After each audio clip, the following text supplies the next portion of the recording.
I read a great book on it, and it was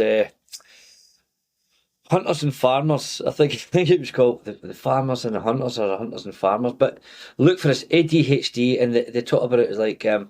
This is how they say it. So they're basically saying people with ADHD are natural hunters, and they're used to being looking out for things. So a bird moves or a little rabbit moves, and they go after things, and they want to run about, chase things, and that's like ADHD. And you have other people who are quite analytical, and they call them like farmers. So they want to sit down and plant something. They're very patient and wait for it. It was a good wee bit. It was a good book. It was a good book, but I wouldn't say it's necessarily true. I have a different belief on it altogether. You made me wonder, has anyone ever done a study on ADHD and blood type? I don't know. Because they've talked about eating for your blood group, and that your blood group might dictate or be dictated by who your ancestors were, where they lived, what they were doing. Were you a hunter gatherer? Were you a farmer? Were you this and that? That would be an interesting. But it is interesting because I have a very good friend, Jay, who's recently moved back to New Zealand, and he's I think Jay's about 5'5" or 5 foot, yeah, about 5'5". But he explained to me one time that this Napoleon syndrome, they say about little people being more angry, and he said it comes down to the digestive system. Funny enough, he said because they still have a large digestive system even though we're smaller. Wow. So it's and he explained it to me, and I'm really saying in layman's terms that it's harder for them to digest the food, because they've got a lot of this in a small little body. That's what he was saying. I don't exactly know how it breaks down, but it was fascinating. And he was basically saying it makes him angry, and that's that was his explanation. I would need to talk to him about it. Yeah, it was fascinating. I was going to say something. So on the ADHD, so here's the thing. Here's the thing for me. I think to get a boy, I actually think at a certain age, maybe 13, 14, but in an ideal world, boys should come away from this education.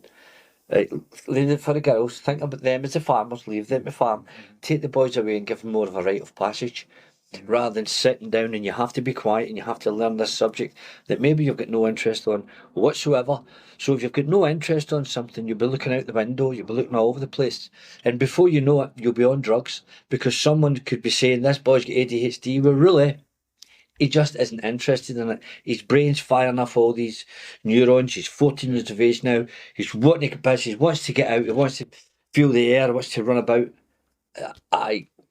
I'm more in belief of that than I do believe about a lot of stuff. I think ADHD is highly overprescribed. I think that's just my opinion of it. There's another book, and the book is called as Schools, No Place for Children, and I think it's well worth a read. And the man lays down why he doesn't believe schools are really there for the purpose of really educating people to be smarter. He believes that schools are just there to doctrinate children into becoming compliant with whatever the government wants them to do. Sit down, sit at peace. Do as you're told, sign your name here. When the education system was created, we were on the brink of war, I think, and we needed soldiers that would follow orders, not thinkers that would be creative and think outside the box. Yeah, it's a funny subject, so it's soldiers and things, and again, but even the mind. I like the mind frame of people. What I know about the Spartans. They were very great warriors. I don't agree in everything they did, what they were doing to the young boys. I don't think that was the greatest thing they did. But they never left Spartan. They never left Greece. They stayed there. And I'm okay with that. If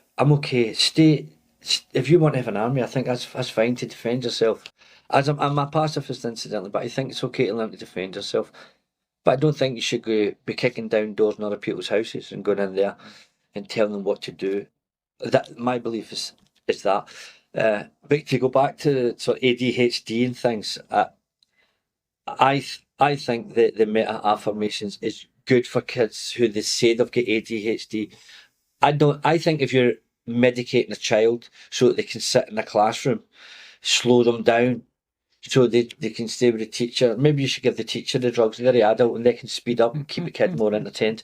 But that's just me. Well said.